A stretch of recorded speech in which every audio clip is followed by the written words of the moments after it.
جاتی ہے۔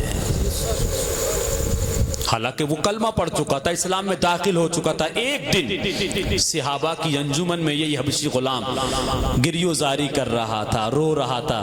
صحابہ سے کہتا یار میں نے ایک غلطی کر دی، مجھ سے خطا ہو گئی، میں نے نبی کے چچا کو شہید کر دیا۔ میں اس وقت حالت کفر میں تھا، لیکن مجھے آج بھی احساس ہو رہا ہے کہ مجھے ان کو شہید نہیں کرنا چاہیے تھا۔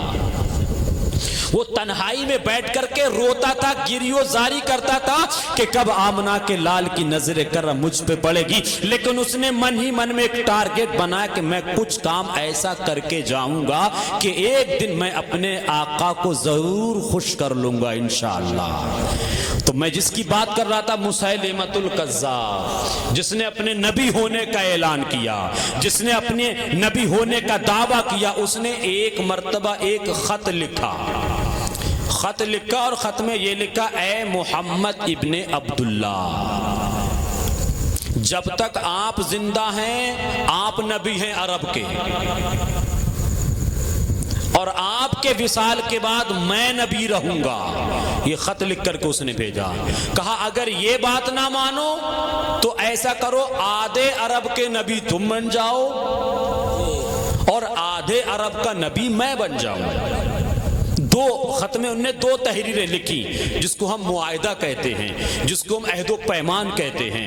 اس نے کہا یا تو آپ کے انتقال کے بعد میں عرب کا نبی، اور آپ کو یہ بھی وعدہ یا یہ عہد پسند نہیں ہے تو اس بات پر آپ راضی ہو جائیں کہ آدھے عرب کے آپ نبی اور آدھے عرب کا میں نبی۔ میرے آقا کی بارگاہ میں جب یہ خط پہنچا تو میرے آقا نے خط کی تحریر کو پڑھنے کے بعد فرماتے ہیں مسیلمۃ الکذاب یہ تو بہت بڑا جھوٹا ہے۔ کیا فرمایا؟ یہ جھوٹا ہے۔ اب میرے آقا سارے صحابہ کی طرح مخاطب ہو کر کے ارشاد فرماتے کون ہے ایسا صحابی جو اس خط کا جواب مسیلمۃ الکذاب تک پہنچائے؟ خط میں یہ